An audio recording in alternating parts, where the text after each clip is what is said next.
Olá, estamos ao vivo para a nossa live agora das 5h30 para falar sobre essa invasão da Ucrânia pela Rússia e as consequências aqui para o nosso Brasil. Eu vou começar a chamar nossos convidados aqui.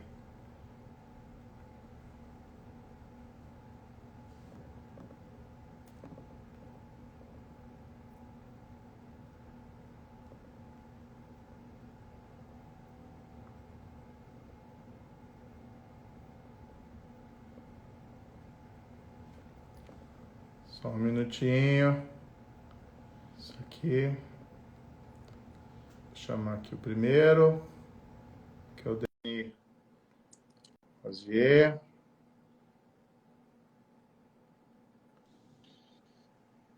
Ele já entrou. Tudo bem? Moro, Reni, como é que tudo bem? vai? Tudo Tudo bem, e tranquilo? você? Eniose. Como tá? Vamos chamar aqui agora o nosso general. Opa.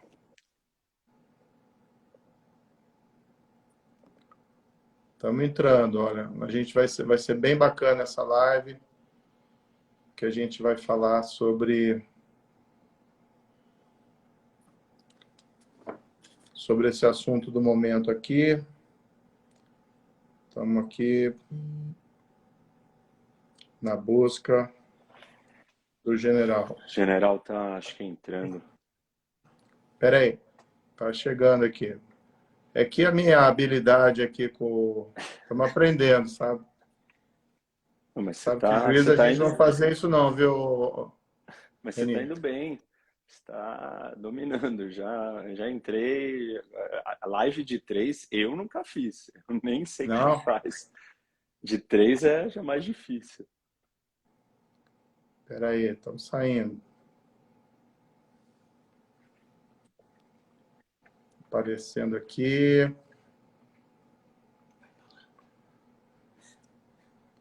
Pessoal, já vai estar saindo aqui, viu? Pode pôr a culpa em mim mesmo. Não, mas é que fica vindo os comentários e aí quando vem o do pedido para aceitar, você não consegue ver de tanto comentário. Espera aí.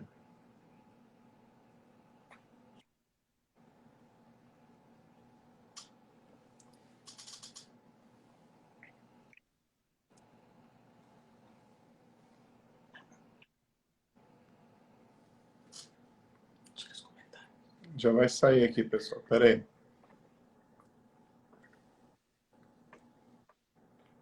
Eu vou mexer aqui. Se Eu vou ter que conseguir tirar depois, os Sérgio, os comentários aqui, comentários, gente, senão a para a gente não gente poder ver as consegue. pessoas, tá? É, Só um pouquinho, tá bom? aí, E vamos aqui perfeito. colocar o nosso general. Só um pouquinho.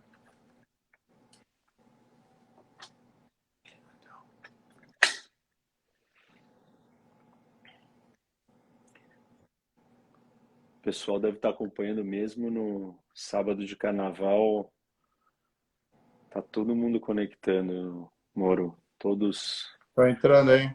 É que é assunto do momento, né? Tá todo mundo É, preocupado aqui com a nossa... assunto seríssimo e legal essa oportunidade da gente estar reunindo e falando sobre esse assunto. Ouvir um pouco da visão, né, que você tem para o Brasil nesse posicionamento internacional, general Com também certeza. tem uma história aí de profissional de vida real em combate. Eu também vou trazer um pouco aí da visão da política internacional, o cenário do contexto maior do mundo. Três frentes diferentes, complementares e importantes que acho que vai ajudar todo mundo que está assistindo a gente aí, entrando a entender mais do que está acontecendo no momento, eu diria, aliás, bastante perigoso, sério, complicado para o mundo. É, né? Né? Na verdade, eu vou até depois aí quando a gente começar, mas eu tenho uma visão, uma interpretação, Sérgio, que isso daqui é maior do que o 11 de setembro. É um momento marcante, assim, uma mudança Vai de mudar, né? paradigma. Vai Estamos mudar. lidando, é, estamos lidando com uma situação de, assim, desequilíbrio, desestruturação da política mundial, da ordem internacional gigante. Isso daqui quebra vários dos pilares que estavam estabelecidos, são os pilares, inclusive, que estão mantendo a paz. Estou dando só um começo aqui enquanto você vai conectando aí, o pessoal que já está com a gente vai ouvindo tô aqui um pouco, vai procurando. pensando, já vai ouvindo um pouco da reflexão desse momento tão importante. Só um pouquinho, estamos aqui com dificuldade para entrar o general, mas estamos chamando ele já.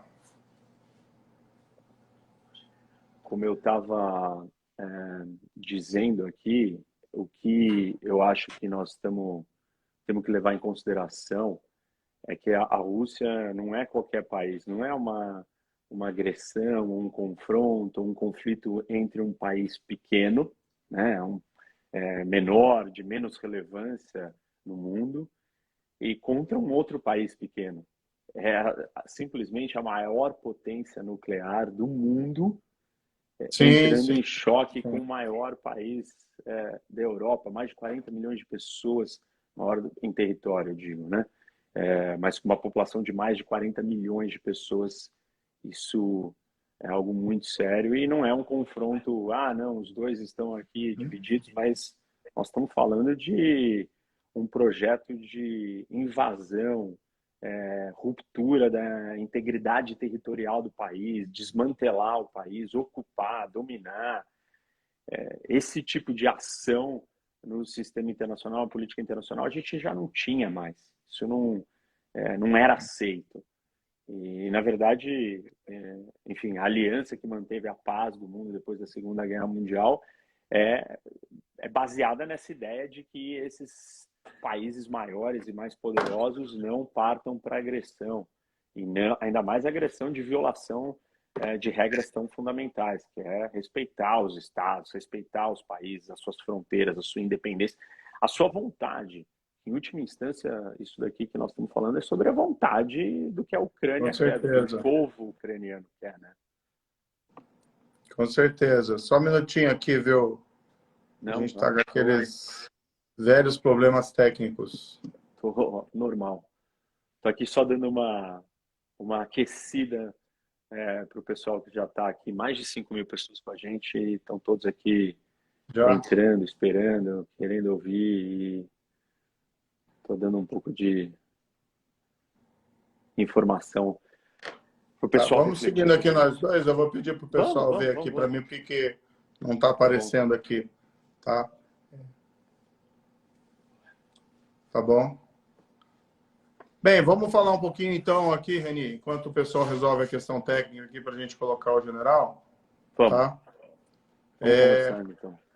Eu queria primeiro te apresentar, nem todo mundo te conhece, né? O pessoal de São Bom, Paulo, você é bem conhecido, você fazia bastante comentário aí na televisão sobre parte internacional, mas assim, eu te conheço mais aqui como deputado estadual, destacado do uhum. estado de São Paulo, sei que você também aqui é pré-candidato a senador aqui no estado de São Paulo, e vi lá teu currículo, vi que você é formado na American University, tem curso aí de relações internacionais e resolução de conflitos.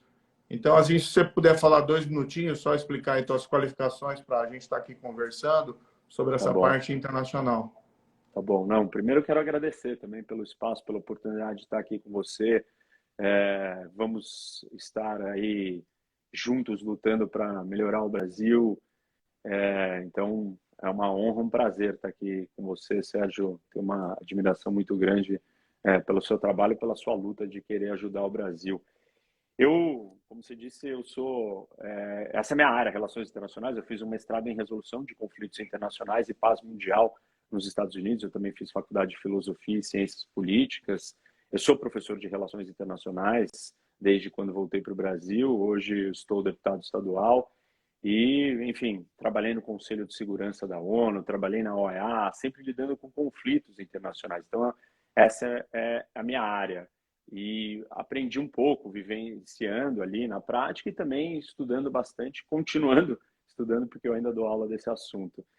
E esses momentos que nós estamos vivendo hoje é um momento muito marcante, muito sério, ainda mais no mundo de hoje, onde a gente está conectado e muitas pessoas estão se perguntando, mas o que isso tem a ver com o Brasil?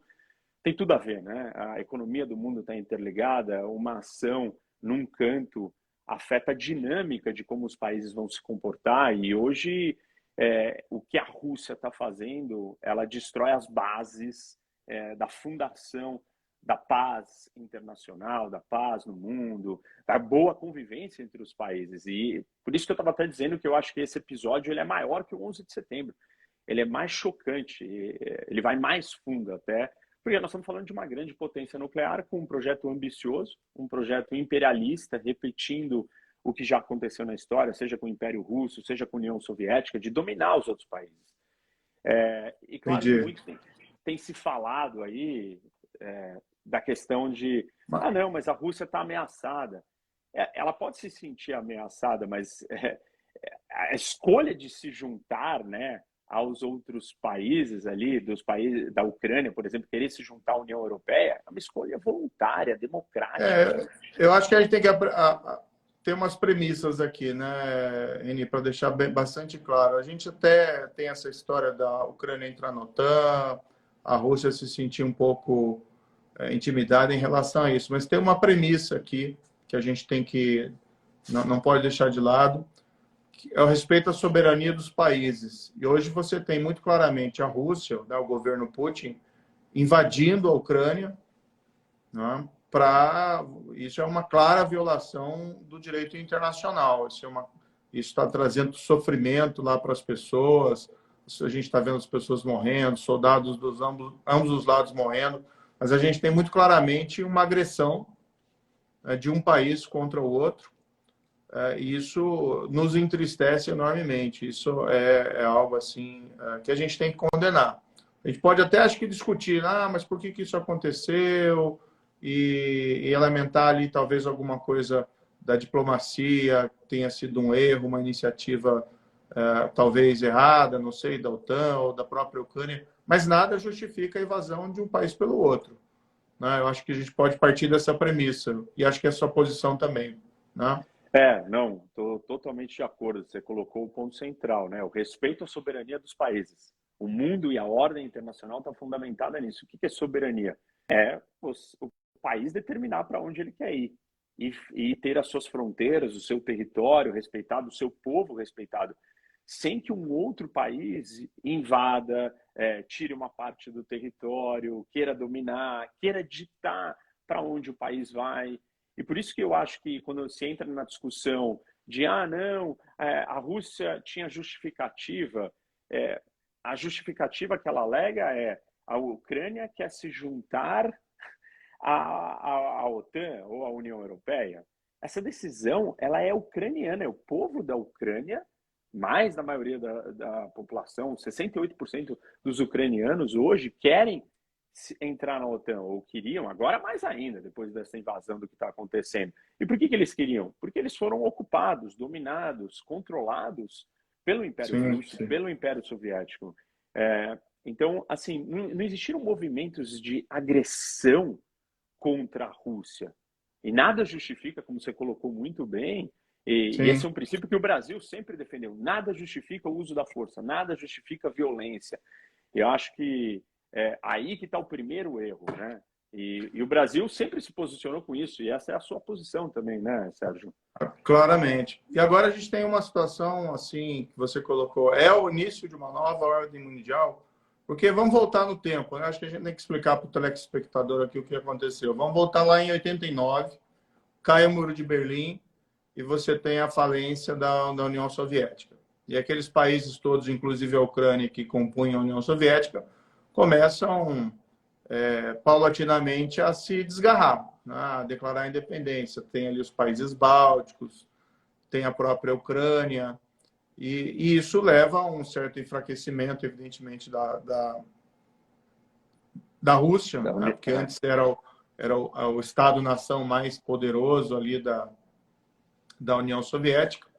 Isso gera um certo ressentimento também, né? Porque tinha um pouquinho aquela visão, o Império Soviético, a Rússia, a União Soviética como uma superpotência, ela entra num ciclo econômico ruim e de repente, ainda existe essa mítica, talvez, um pouco esse desejo de voltar a ter uma superpotência, pelo menos os mesmos. A Rússia é uma superpotência, Sem em dúvida. matéria nuclear, em matéria militar, mas em economia ela Não mais, né? não é um grande, não, um dos grandes destaques da economia mundial. Será que será que tudo isso que aconteceu gerou um certo ressentimento que possa explicar também, não justificar, né, mas explicar esse momento que a gente vive hoje aqui, Reni? Eu acho que sim, acho que tem um ressentimento acho que essa distinção é muito importante que você colocou. Explicar, não justificar, né? Então, existe sim o ressentimento, existem laços históricos, laços culturais, existem questões verdadeiramente geopolíticas, eu falo disso, ensino, dou aula sobre geopolítica. A geopolítica, ela mistura a geografia, o território, o tabuleiro do jogo e como que você se comporta dentro desse tabuleiro. E claro que esses países próximos ali do centro, do coração, da capital russa, que é a Bielorrússia, a Ucrânia, Cazaquistão, são países estratégicos para os russos, porque estão muito próximos do seu território, sem nenhuma grande barreira natural, de fácil acesso. Então, do ponto de vista russo, eles olham para essa realidade com temor, e historicamente já foram invadidos por os franceses, alemães, já sofreram ataques. Então, eles têm uma cautela, têm um ressentimento e uma preocupação.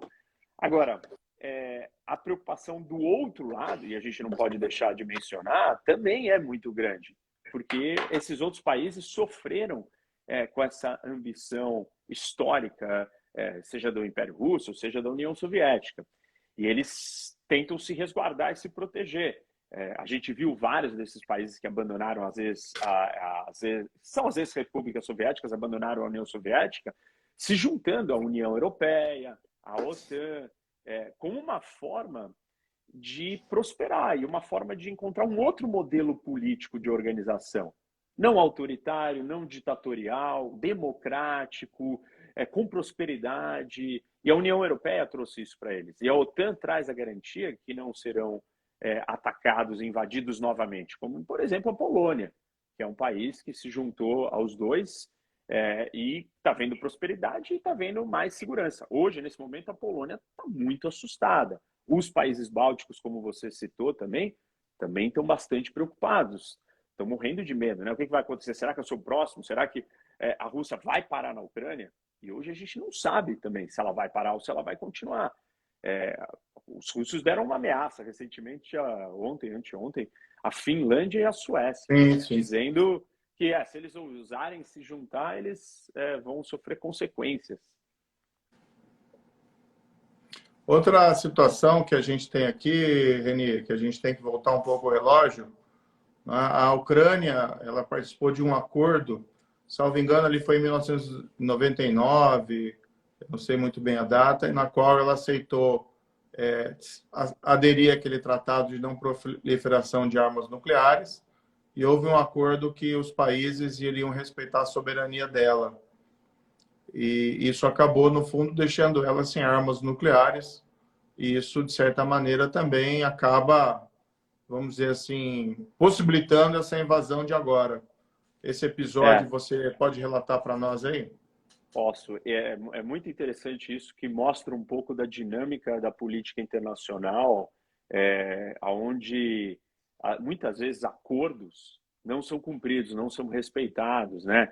Então, o que a gente assistiu naquele momento é que, com a ruptura, com o fim da União Soviética, o arsenal nuclear soviético estava espalhado em várias das ex-repúblicas, dentre elas a Ucrânia, a Bielorrússia e o Cazaquistão, que se tornaram países independentes.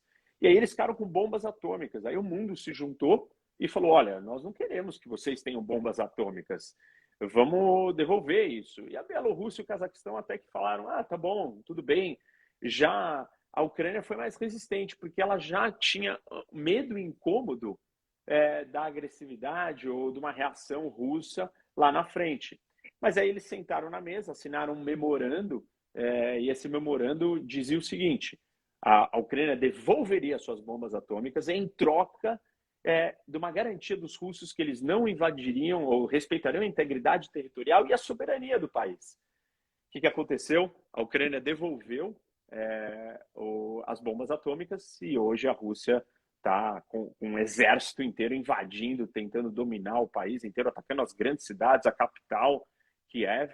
E não só isso, em 2014 a Crimeia, que era um território que fazia parte da Ucrânia, foi anexado e também começaram todas as batalhas no leste da Ucrânia, com movimentos separatistas financiados e apoiados pela Rússia. Então, tudo isso fez parte e mostra um pouco para a gente que, às vezes, contratos não são respeitados, né, nas relações internacionais, tratados não são respeitados, e que, tipo, uma bomba atômica faz diferença no comportamento dos outros países. Com certeza. E deu, Reni, outro episódio aqui, até vou te fazer uma pergunta. Eu assisti esses tempos atrás aquele documentário Winter in Fire, que conta ali On Fire, né? Conta a revolução, que eles chamam a Revolução da Dignidade, em 2014 na Ucrânia. E eles tinham o que eu vi ali naquele documentário, a Ucrânia querendo uma grande pressão popular para ela aderir à União Europeia, né? Para que ela fizesse um tratado de comércio com a União Europeia, que seria mais ou menos um primeiro passo para depois ela ir se aproximando e se tornar um membro efetivo. E aí o presidente da época é um presidente que discordava disso, é um presidente mais pró-Rússia, e há uma série ali daí de revoltas da população, eles ocupam aquela praça Maidan, né? Não sei se assim se pronuncia ou não. E, puxa, aquele documentário me impressionou muito, concorreu até ao Oscar de melhor documentário. E eles acabaram ainda depondo, né, o presidente pró-Rússia e assume um novo presidente que volta de novo seus olhos ali para a União Europeia. Esse episódio também está na origem, a meu ver, dessa invasão agora. Não que justifique, evidentemente. É um povo se autodeterminando, mas naquele documentário já deu para ver muito a bravura, né, do povo ucraniano e o desejo deles, da maioria, de que eles se aproximassem mais da União Europeia do que ficassem ali com uma política mais voltada para a Rússia. Você assistiu esse documentário também? Assisti, muito bem lembrado, Moro. Esse documentário é muito interessante, ele conta muito bem esses detalhes desse momento aí, que começa a grande ruptura na Ucrânia. E eu acho que dá para fazer uma comparação e uma analogia com isso, com uma discussão que a gente está tendo hoje, né? Todo mundo está falando, o que o Putin vai fazer? O Putin vai derrubar o governo da Ucrânia e botar um governo que ele queira, né? O aliado dele. Nós temos que lembrar que essa situação que acontece em 2014, o governo que ganhou a eleição era aliado do Putin e aí se recusou, né, como você contou, a se aproximar da União Europeia. A população vai às ruas para protestar e infeliz ou insatisfeita, né, com aquilo que estava acontecendo, e derrubam o Yanukovych, que era esse presidente aliado do Putin. Então, aqueles que estão dizendo assim, o Putin só precisa derrubar o governo de hoje e colocar um novo, a população não vai aceitar. E como você colocou muito bem, a bravura e a resistência da população naquele momento já mostra que se o Putin tentar colocar um governo dele sem o uso de força, né, sem ele manter as suas tropas lá, os seus soldados protegendo esse governo não vai se sustentar. Não tem como, porque a população vai lá e vai lutar de novo. O Euromaidan, né, que é esse movimento todo de protestos, derrubou um presidente que tinha sido eleito. Imagina um presidente que é colocado à força pelo Putin ou pela Rússia. Ele não vai se sustentar lá. Esse documentário nos ajuda a entender possibilidades do desdobramento desse cenário que nós estamos assistindo hoje. E essa é uma das possíveis explicações.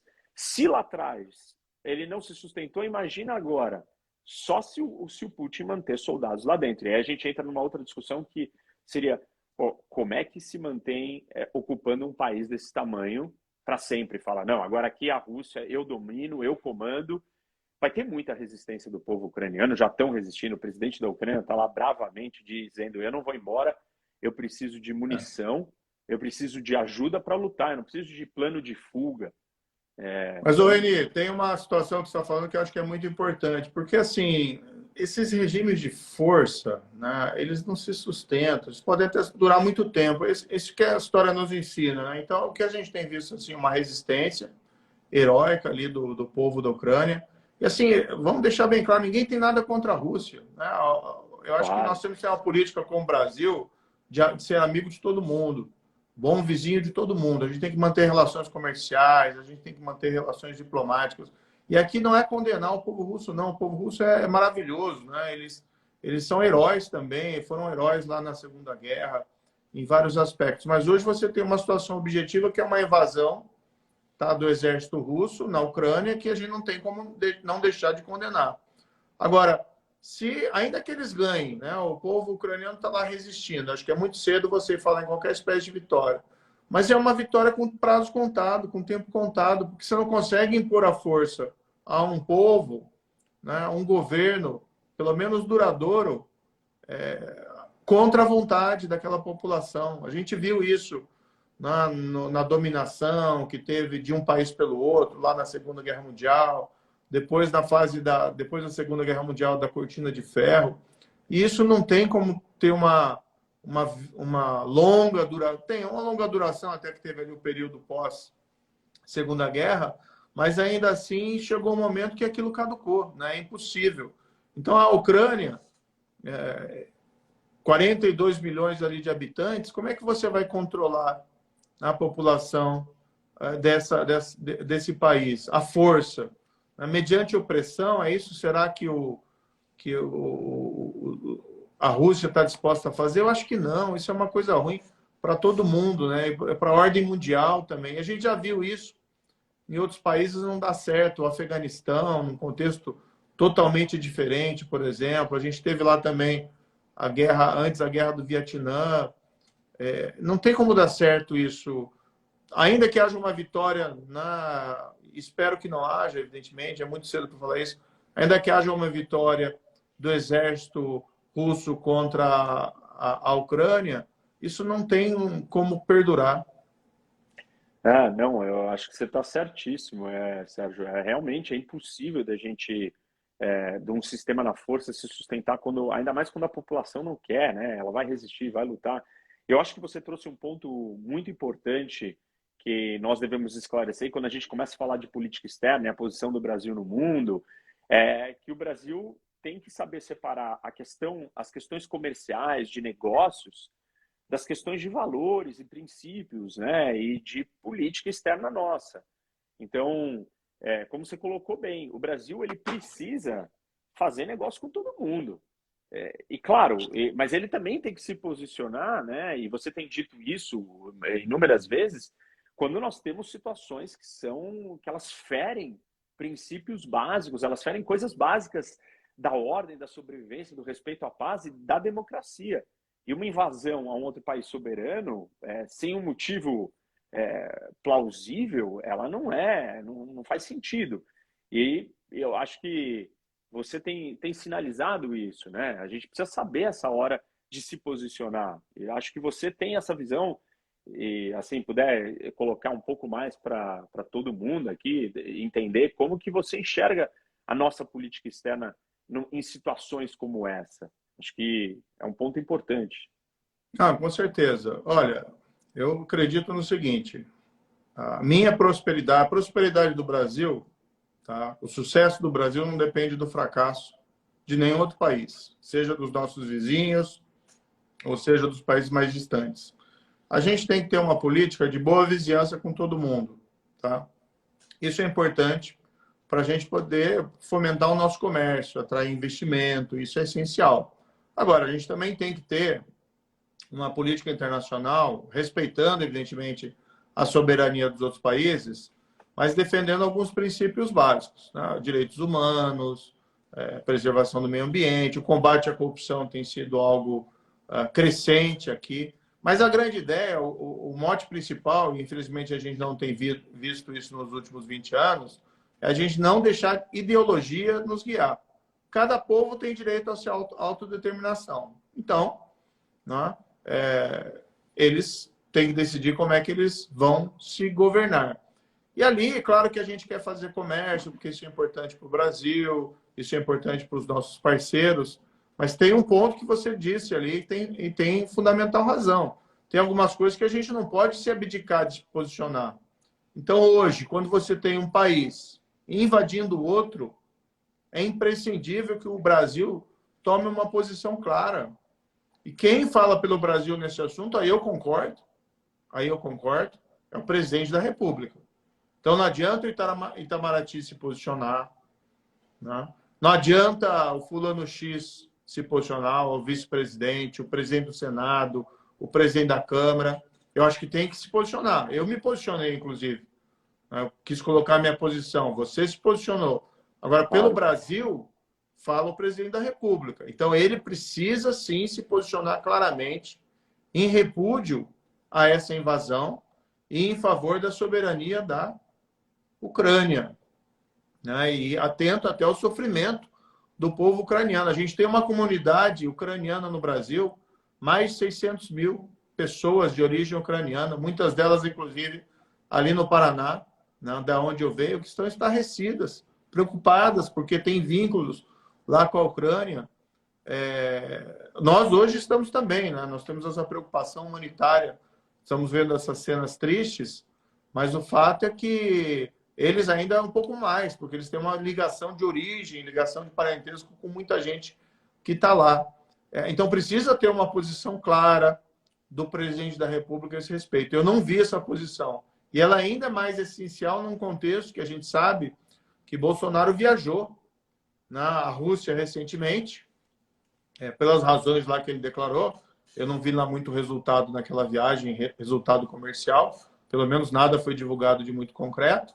Mas ainda assim ele até cometeu gafes verbais, dizendo que era solidário à Rússia, num contexto em que a Rússia já estava ameaçando invadir a Ucrânia. Então era importante, né, para a gente se posicionar. Claro que comércio é bom, é importante, a gente tem que ficar de bem com todos os países, né, não tem que ficar comprando briga à toa, mas a gente precisa se posicionar naquelas coisas que são fundamentais e respeitar a soberania. E você tem compaixão por um povo ucraniano que hoje sofre, né, os efeitos de uma guerra, e a gente tem visto isso com muita tristeza, isso é fundamental. Então, é muito importante ouvir isso de você, né? Porque eu concordo. Quem tem que se posicionar nesse momento é sim o presidente, é o líder máximo. E o Brasil está esperando, os brasileiros querem saber. Eu recebo, você deve estar recebendo milhões de mensagens, eu também, todo mundo falando. Mas e aí, o que o Brasil tem que fazer? O Brasil precisa se posicionar. Está sendo muito claro, categórico, é uma situação, é uma grande crise, o mundo inteiro está posicionado. E sabe uma coisa, Moro, que umas pessoas que você escuta uns comentários assim, eu tenho escutado bastante disso, e aí queria ouvir como que você lidaria com essa situação até, que eu acho que é curiosidade das pessoas, né? Que falam o seguinte, olha, mas já estava agendada a viagem. Já tinha sido agendado. E aí, vai fazer essa desfeita para o Putin?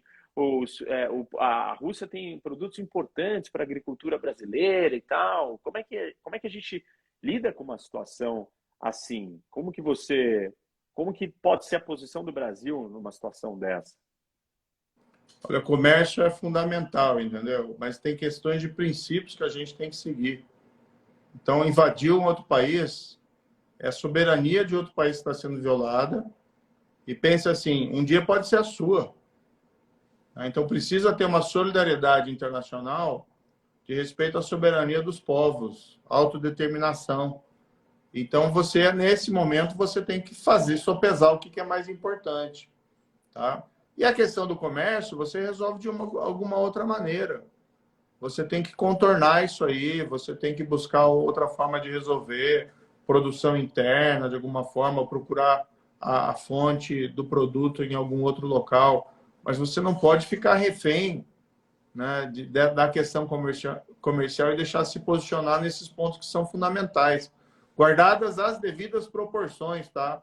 É a mesma coisa que, por exemplo, o Brasil não tivesse entrado na Segunda Guerra Mundial, né, que a gente entrou no lado dos aliados, para não prejudicar o comércio com a Alemanha nazista. Guardadas as devidas proporções, pessoal.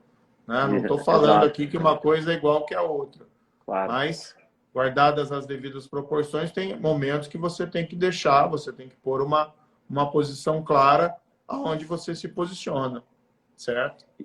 E acho que tem um ponto, né, nessa história de, mas então já estava marcado. Tá bom. Aí, como você colocou, as falas têm que ser muito mais cuidadosas, mas, claro, não me parece que o presidente estava preocupado em ser cuidadoso com a fala. Ao contrário, ele estava querendo sinalizar algum tipo de proximidade. E aí, além do elemento que você trouxe, Moro, que é tão importante, que é a ideia da nossa política externa não ser ideológica, né, ela ser pragmática, defendendo os interesses nacionais, e nós assistimos uma política externa ideológica, tanto do lado do Lula, né, e aí situações estranhas como essa, quando o Lula se aproxima do Ahmadinejad no Irã, com um programa nuclear, um país que claramente não cumpre várias das regras internacionais, e aí agora o Bolsonaro também flertando desse jeito, muito mais por questões ideológicas. E além da separação da ideologia e a gente seguir o pragmatismo, acho que tem um outro elemento que está em jogo nessa história, e que você reconhece, a gente já conversou sobre isso, que é a questão do personalismo. Essa proximidade não é uma relação pessoal do presidente da República com o outro. Claro que você se dá bem com outro líder de outro país pode facilitar a aproximação, mas essa aproximação de países ela não pode ser fundamentada e baseada no que você gosta, admira nesse outro líder ou o que você quer estar perto dele. Então não é o Bolsonaro com o Putin, não é esse o laço, não é o Bolsonaro com o Trump, é o Brasil com os Estados Unidos, é o Brasil com a Rússia. Como que a gente se coloca numa situação onde nós temos que manter as nossas relações? É importante, queremos continuar fazendo negócios com a Rússia, mas não queremos dar impressão e nem se aproximar e estar do lado chancelando uma coisa que fere todos os princípios básicos de respeito entre as nações. E aí, uma das soluções seria o Bolsonaro ter saído de lá e ido e visitar o presidente da Ucrânia e mostrar, né, Claro, um claro. equilíbrio, né, uma reciprocidade, até naquele início, uma neutralidade. Hoje já não dá mais para ser neutro, porque a gente já viu quem é o agressor e o que está acontecendo. Mas, ô Reni, eu acho que o pior dessa história toda foi aquela nota do PT culpando os Estados Nossa. Unidos, né? Aquela foi a campeã, né? Ou, quer dizer, um país invade o outro. Ao invés do PT criticar e defender a soberania da Ucrânia, né? E criticar a Rússia, nesse ponto, como disse, nada contra a Rússia, mas a invasão não tem como você não deixar de condenar. Ao invés de fazer isso, eles entraram naquela espiral, aquela maluquice deles de antigas.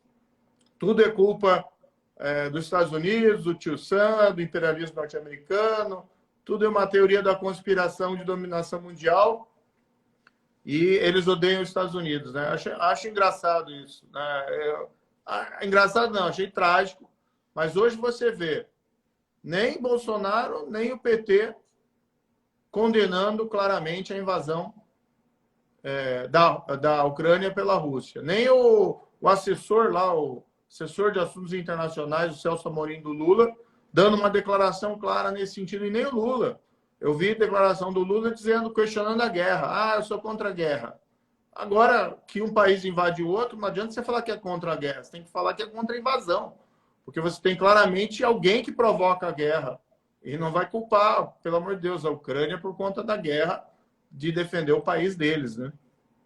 E você sabe que nessa mesma linha, o curioso que o PT, claro, né, com dois pesos, duas medidas, o Lula também, mas pior ainda é que esse é um padrão dessa esquerda, né, ou desse posicionamento político que a gente está vendo, até vindo de outros países. Por exemplo, Maduro, na Venezuela, também exaltou e elogiou, e outros países posicionados mais à esquerda também não contestando, não falando nada. E é isso que eu acho que é o problema, né? A gente não pode ter uma política externa baseada em ideologia, como você colocou, seja a ideologia populista da esquerda ou seja a ideologia populista da direita. A gente precisa olhar para as questões claras, objetivas, qual é o posicionamento do Brasil, até onde a gente conversa com todo mundo, até onde a gente toma lado. O Brasil tem que tomar lado. Nessa situação de hoje, está claro qual é o lado democrático, o lado dos direitos humanos, é o lado da liberdade, que é um pouco do que você já citou aí muito bem. Eu acho que... Eu acho muito complicado isso, né? Eu espero do Maduro, a gente espera qualquer coisa. Eu acho que é algo assim absolutamente normal a gente ver esse tipo de comportamento, né? Agora, do nosso Brasil, que a gente pode aí cobrar realmente algo coerente, não tem como a gente justificar isso, esse comportamento do governo brasileiro. O Itamaraty, até ontem, eu vi lá que votou a favor da resolução da ONU para condenar o ataque. Né? Mas, assim, quem fala, quem é a voz visível do país, é o presidente da República. Nisso até ele está certo. Eu vi lá que o vice-presidente Mourão fez a crítica, né? E o presidente falou que ele não tinha nada que falar com isso. Está certo não dizer que ele que devia falar. Né? O vice-presidente Mourão falou que o presidente deveria ter falado já. Isso. Agora, a gente como cidadão, porque não é a posição do brasileiro. Eu duvido que a gente encontre um brasileiro, se a gente fazer uma pesquisa aqui, eu duvido que a gente vai encontrar um brasileiro que seja a favor dessa invasão e que não seja solidário ao povo ucraniano. E como é que o presidente da República, né, ele não adota essa posição, né? E você sabe que essa situação ela fere os princípios e a história da diplomacia brasileira. O Brasil é um dos países que mais se posiciona sempre à não intervenção, ao respeito da soberania, à independência dos países, da integridade das fronteiras. Essa história da nossa política externa, essa tradição do Brasil. O Brasil é um país pacífico nas relações internacionais. Aqui dentro, você sabe muito bem, combateu e combate o crime, sabe que nós temos muitos problemas. Mais para fora, o Brasil é pacífico. E não faz sentido, é incoerente com a nossa tradição, é incoerente com a maneira como a gente conduz o nosso comportamento na política internacional. Ainda bem, né, que pelo menos no Conselho de Segurança, que o Brasil hoje ocupa um assento rotativo, a gente conseguiu votar condenando, mas não aconteceu nada, porque a Rússia tem poder de veto, então ela vetou, né, enfim, pediu que fosse sancionado qualquer coisa que criticasse ela. E essa é uma dos grandes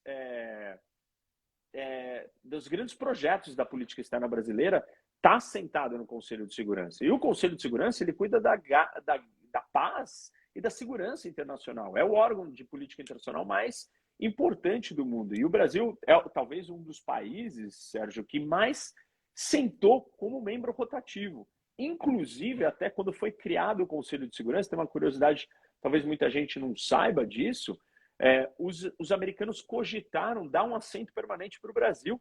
O único país que foi cogitado, além dos 5 que estão ali, que ganharam a guerra, foi o Brasil.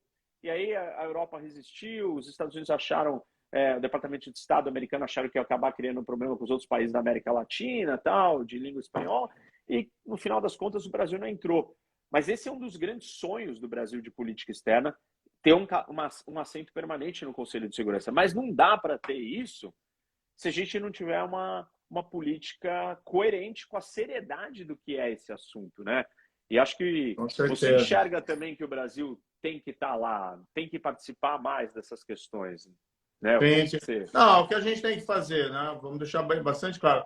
Eu vou entrar nas perguntas aqui que os espectadores estão fazendo, tá? Tem várias. Mas assim, antes disso, deixa eu só destacar aqui duas coisas. Tá? A gente está realmente com um problema técnico, não estou conseguindo aqui colocar o general Santos Cruz.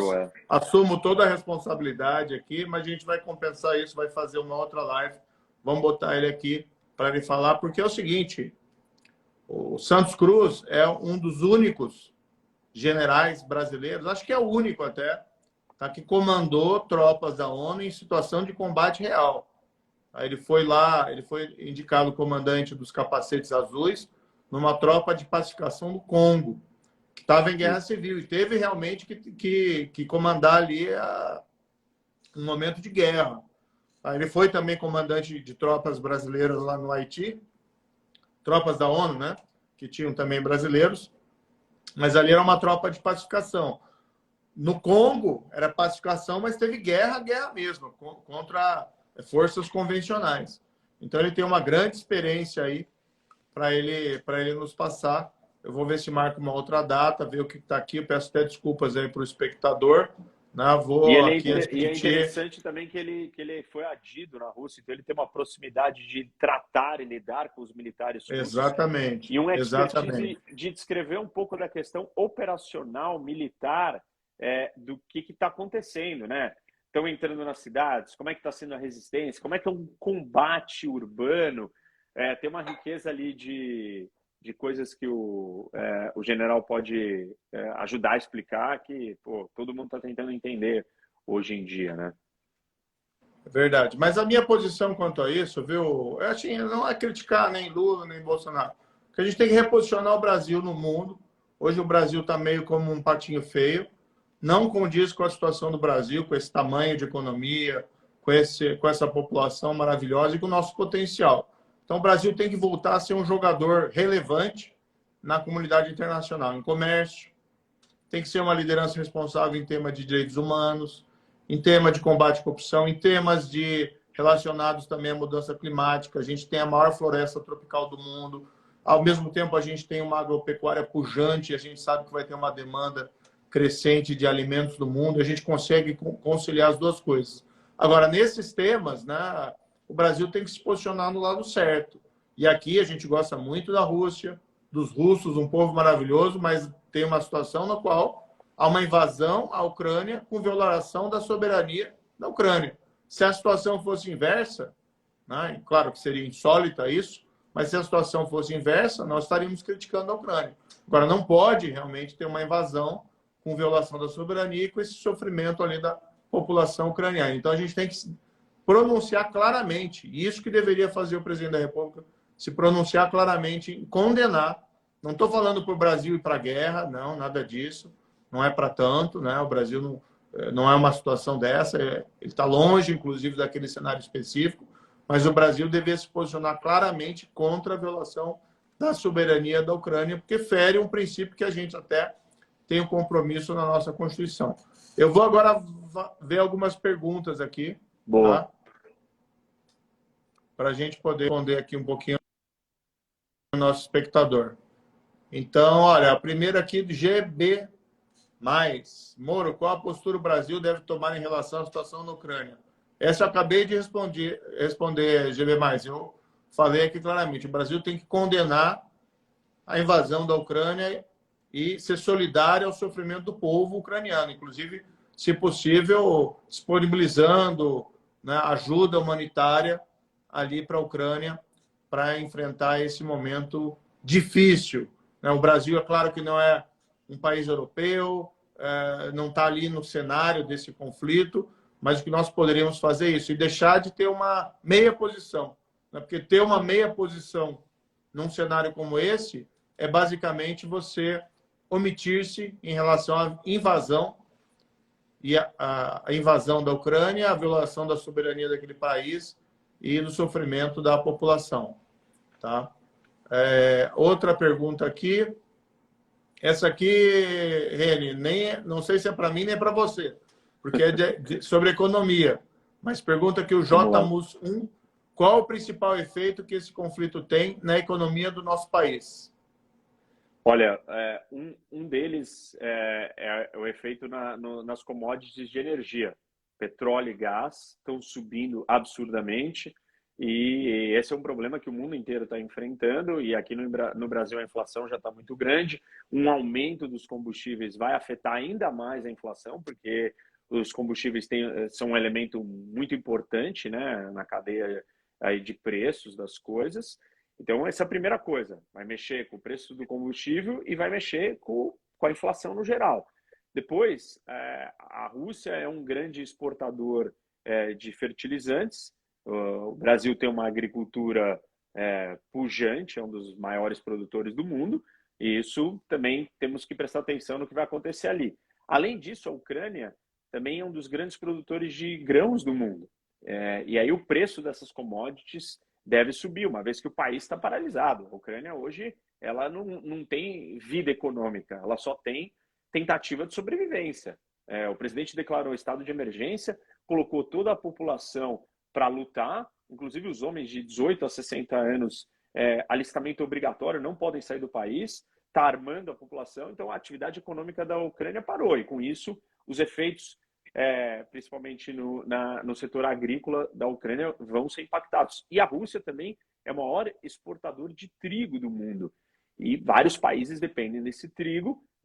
Esse impacto econômico também, de uma certa maneira, vai afetar o mundo todo. Então, tem várias áreas aí, né? Existe uma instabilidade geral, um sentimento de preocupação.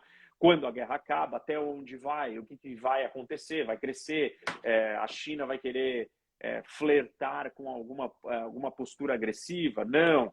Para quanto tempo a Ucrânia vai resistir? A Rússia vai continuar, vai enviar mais soldados ainda? Todas essas questões estão em aberto, e com isso o conflito vai se arrastando. E quanto mais se arrastar, mais incerteza e preocupação, e o mundo, do ponto de vista econômico, os investimentos vão secando, as pessoas vão ficando preocupadas. Isso tudo afeta o Brasil diretamente e indiretamente.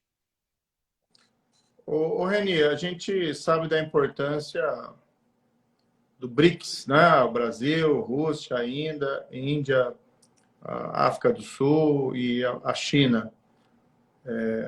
No entanto, se o Brasil adotasse uma posição crítica, isso também não ia implicar no fim do BRICS, né? Porque uma coisa é uma coisa, outra coisa é outra coisa, para dizer o óbvio, né? Qual que é a tua avaliação sobre isso aí? Acho que não teria um efeito maior. Eu acho que nessa parte da economia, até que você colocou, isso é interessante, porque com a guerra, o preço do fertilizante que o Brasil precisa para a agropecuária foi lá para cima, né? Isso já vai prejudicar a nossa economia. E a Rússia vai ter dificuldade nessas exportações pelas sanções econômicas que ela está sofrendo. Então, teria sido muito mais sábio se o Brasil, não que o Brasil tivesse todo esse poder dentro do mapa mundial, mas teria sido muito mais fácil se ele tivesse evitado, né? Vamos dizer, pelo menos tentado contribuir para que não houvesse essa guerra, para que não houvesse essa invasão, do que ele adotar aquela postura, em princípio, suando que era simpático, favorável à pretensão da Rússia, e agora se omitindo. Não sei qual que é a sua opinião em relação a isso. Não, certamente. Vou falar primeiro dos BRICS, né? Que eu acho que esse é um tema importante. Nem todo mundo tem uma compreensão do que os BRICS são. Os BRICS, eles nascem como uma aglomeração meio que solta. Não é uma organização, não é um grupo coeso. São países com interesses diferentes, tamanhos diferentes, estágios de desenvolvimento diferentes. Para quem não sabe, estamos falando do Brasil, da Índia, da China, da Rússia e da África do Sul, e esses países estão em situações e estágios de desenvolvimento diferentes. Então, a gente não consegue pegar os BRICS e transformar eles em algo coeso de política externa, que se um discorda do outro politicamente, as associações entre esses países acabam. Até porque as associações não são grandes coisas, né? Não existem grandes estruturas institucionalizadas dos BRICS. Você tem interesses diferentes. O Brasil poderíamos dizer que é o mais ocidentalizado, é o do Ocidente, mas o mais democrático também, e difere muito. A Índia está mais próxima da gente na questão política. Agora, China e Rússia também divergem em alguns interesses econômicos. Por exemplo, a China é um grande consumidor de commodities de energia, e a Rússia é um grande exportador. Então, eu acho difícil a gente olhar para os BRICS como alguma coisa como um G20 ou como um G7. Não é isso. Os BRICS são uma aliança muito mais solta, sem um efeito tão prático, e o Brasil criticar ou se posicionar diferente de cada um dos BRICS não vai criar um problema para nós dentro dos BRICS. Não acho que a gente tenha que que se preocupar com isso. A China, por um acaso, agora se aproximou da Rússia, mas nem sempre esteve perto. Aliás, nem todo mundo sabe, talvez, mas a China não reconhece a anexação que a Rússia fez da Crimeia em 2014, né? A Crimeia é um pedaço do território da Ucrânia que foi tirado ali pela Rússia. Nem a China, que é dos BRICS, reconhece isso. Então, acho que não temos preocupação. O Brasil pode sim discordar, pode sim criticar. Isso não afeta a relação dos BRICS. Essas relações elas são muito mais bilaterais. Brasil e China entre si, Brasil e Rússia, Brasil e Índia, e não tanto o bloco unido formando uma forma ou alguma coisa coesa. Olha, Reni, o papo tá bom, tá? Estamos Acho que a gente vai chegando. caminhando aqui para o final. Eu quero só dizer o seguinte: estou em débito com você, que espectador, que a gente teve um problema técnico aqui e não consegui colocar o Jornal Santos Cruz, mas eu vou fazer um outro, vou chamar. Tem uma coisa que eu tenho cobrado dele há muito tempo. Ele tem que contar essa história para nós do trabalho que ele fez no Congo, né? da pacificação que ele fez no Congo. Como é que foi esse desafio? Eu queria ouvir ele também sobre essa questão da Ucrânia, não só do que ele pensa, né? Porque ele conhece ali a Rússia, mas também dessa parte das tropas, o que ele vê da parte militar. Eu acho que a gente caminha aqui para o final. Então, Reni, tem uma pergunta que foi apresentada aqui para nós, tá? Que acho que é a pergunta que mais preocupa, né, hoje os brasileiros, fora a solidariedade que a gente está tendo aí com o povo da Ucrânia. Até destacar aqui, viu, gente, está tendo vários lugares que estão organizando manifestações em favor da Ucrânia e contra a invasão. Vai ter uma amanhã, tem um grupo, acho que é Brasil Consciente, que está marcando às 15 horas lá no Memorial da Ucrânia, em Curitiba. Tá? Pediram aqui para eu falar. Eu, infelizmente, não vou conseguir estar lá, porque eu não estou em Curitiba no momento, estou em viagem, tá? No Memorial Ucraniano, no Parque Tingui, domingo às 15 horas, pelo menos até aqui uma informação. Mas a pergunta, Reni, que não quer calar, que é uma preocupação de todo mundo, a atual situação da Ucrânia, quem faz aqui é o Igor, tá? A atual situação da Ucrânia pode acabar gerando uma terceira guerra com o envolvimento do Brasil? Qual que é a tua opinião? Olha, eu acho que nós estamos longe de terceira guerra. A terceira guerra mundial, ela precisa envolver o mundo inteiro. E os países europeus e os Estados Unidos deixaram claro que não irão enviar soldados para a Ucrânia. Sem a participação desses, não tem como virar uma terceira guerra. Só vai acontecer isso se a Rússia não ficar satisfeita com a ocupação ou com a invasão da Ucrânia e partir para uma próxima ofensiva de um outro país. Aí sim, eu acredito que os países europeus e os Estados Unidos vão mudar de postura e vão ter que reagir. Aí nós corremos um risco muito grande, porque estamos falando de grandes potências, grandes arsenais atômicos, né? Muitas bombas atômicas os dois lados têm, exércitos gigantes, aí é perigoso.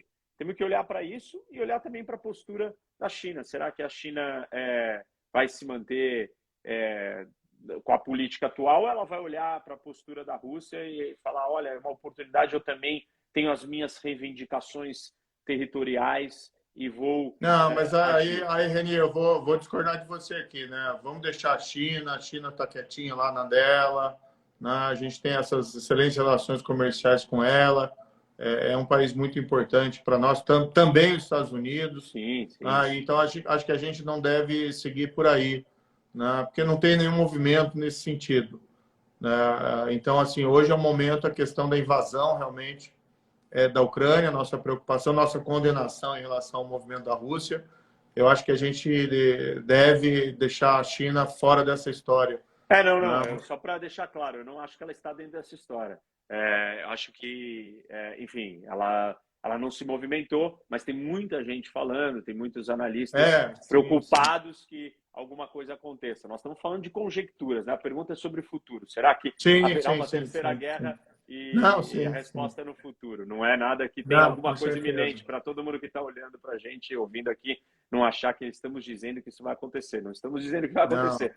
Estamos olhando cenários. Estamos até todo mundo rezando, não só pelo povo da Ucrânia, que esse sofrimento possa cessar de alguma maneira, mas também para que não haja uma escalada militar. Eu sei que tem essas questões, especulações em relação à China, mas a gente tem que deixar claro que são especulações. Né? Então, não tem nada, de fato, de concreto em relação a isso. Então, olha, eu vou despedir aqui do Reni, também dos espectadores. Eu agradeço a todos vocês. Tá? Vamos começar a fazer mais desse tipo de comunicado, de live. Quero agradecer muito aqui a gentileza de todos vocês, tá? Que vieram participar, que mandaram perguntas, comentários. Eu acabei desligando o comentário aqui, gente, porque estava na cara do Reni aqui, ó. Não, aí me cobraram, coloca de novo ler, aqui o comentário. Aí eu coloquei, né? Mas mas eu achei um pouco maldade, porque eu estou em cima, né? E eu estou cobrindo aqui o Reni, não, mas é né? que as pessoas também ficam reclamando, bloqueia, porque começa a vir um monte de fala, você não consegue prestar atenção às vezes. Mas não, foi ótimo. Obrigado. Então tá bom. Obrigado, viu? Sérgio, obrigado. Ó, gente, vou desligar mais uma vez o comentário aqui para vocês poderem ver o Reni inteiro aqui, ó, tá bom?